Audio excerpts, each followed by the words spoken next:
always having to debate and argue with people about what we should be doing as a community. We keep blaming everybody for our damn failures, but we don't want to take responsibility. Is some having in our community with the police, or some having in our community that people feel is racism or racist? They get on here, they complain, they argue, and they bicker. But you see the shit happening in your community every day with the black on black gangs, with the black on black crimes, with the drug dealing, with the hustling, with the shootings. This stuff you see every day, but y'all ain't protesting. Y'all not mad, because a lot of y'all got hustlers in your family. A lot of y'all got shooters in your family. A lot of y'all got gang bangers in your family. So it's almost the norm until somebody else come into your community and do something that you don't like, that you feel is wrong. When we going to wake up? Because if you kindly point the other finger at somebody else, we ain't going to find a solution to our problems. Our problem is going to always be here. We keep pointing the finger. Like the other day, we were speaking on, and I brought up the conversation. There's nothing really good coming out of the black community anymore. As a whole, our community are destroyed, and it turned into a big ass debate. Because I said that because you got the gangs, you got the drugs, you got the violence, you got the prostitution, you got the killing, you got the unaliving people, you got the stealing, you got a lot of uneducated people who don't really care. You got the fake OGs that making the young kid crash out. And then somebody gonna say, what about the white community? I never gonna have a conversation with you about the white community when it come down to poverty-stricken mindset, because I'm not with them every day. I'm not in their household. I don't hang out with them every day.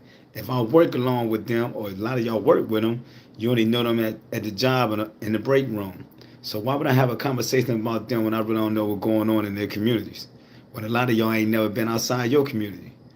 And it'd be wrong for them to sit there and have a conversation about my people, about what we can do.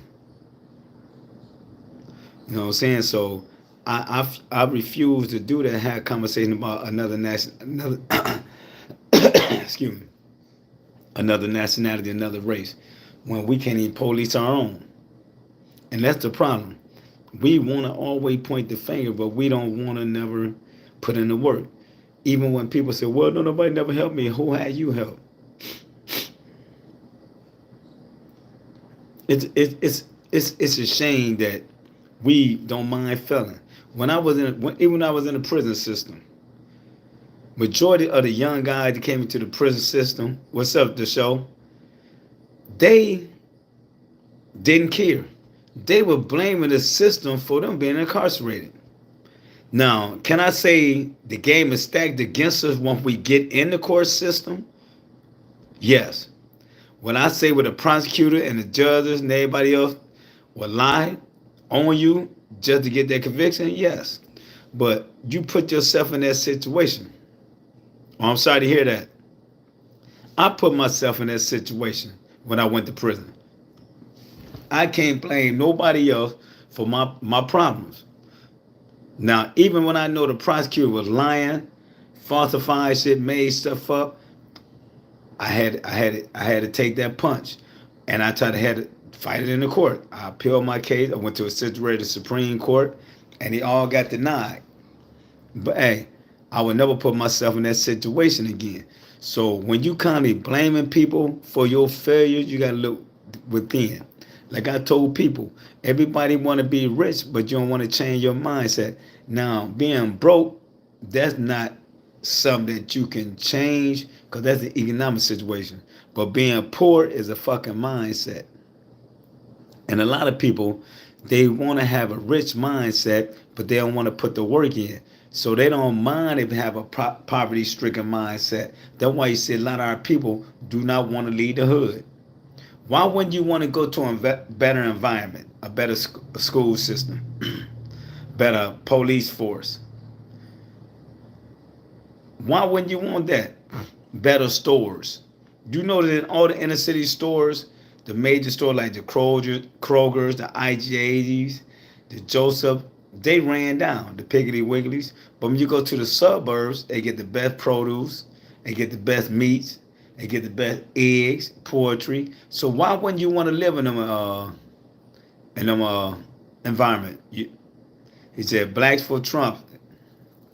See, I don't vote, and I never really care who got in office. You know what I'm saying? 60 years of my life, I just go with the flow. Whoever in office, I just hope they do the best job possible for the country.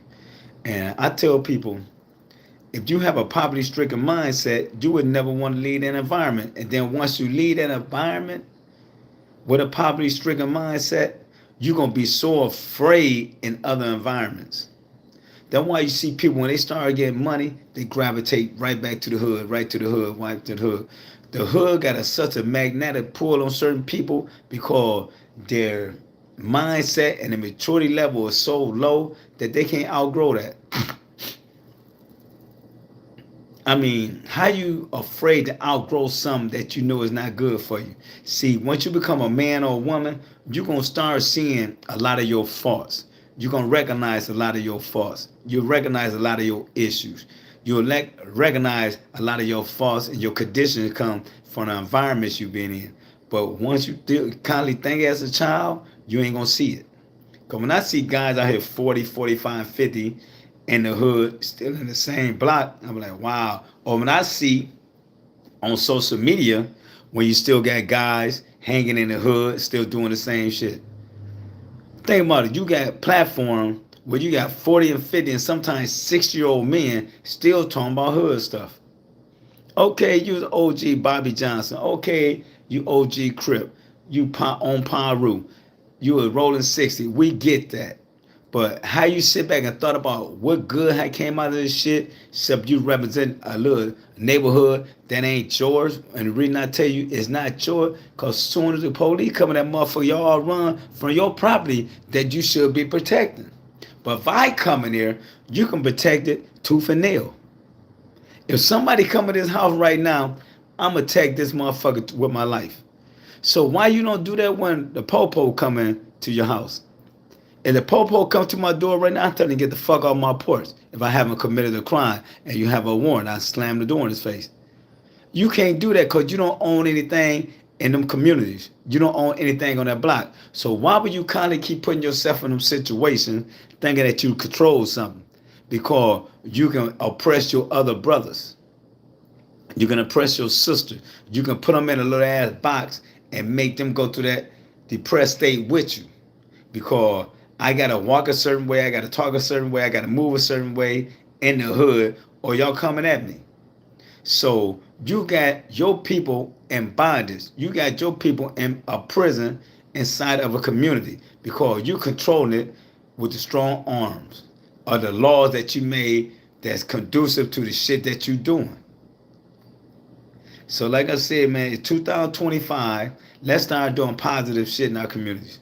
Let's uplift everybody. Let's help everybody else. Let's patronize black businesses if they got the product you want. Black businesses, stop overpricing everybody out of your business. Okay? Everything ain't about to get the most dollar. Don't charge me $25 for a shot of Ciroc. Don't charge me $75 for French fries and some chicken wings. Come on, y'all. Let's start doing the right thing with our people in our communities. Let's uplift our people and let's support. Now, I'm about to get off here, man, because I got a doctor appointment. And I love all y'all, man. I'm going to say that every day. Anybody come on these platforms, I'm going to tell you I love you, man. I ain't got to know you at all. But we tell everybody everywhere we go that we love each other, man. It'll be less crime and less harm to people. So let's build up community, speaking on love and helping everybody unconditionally. Peace out with that. Accidental Investor and Success Out the Prison podcast. Os.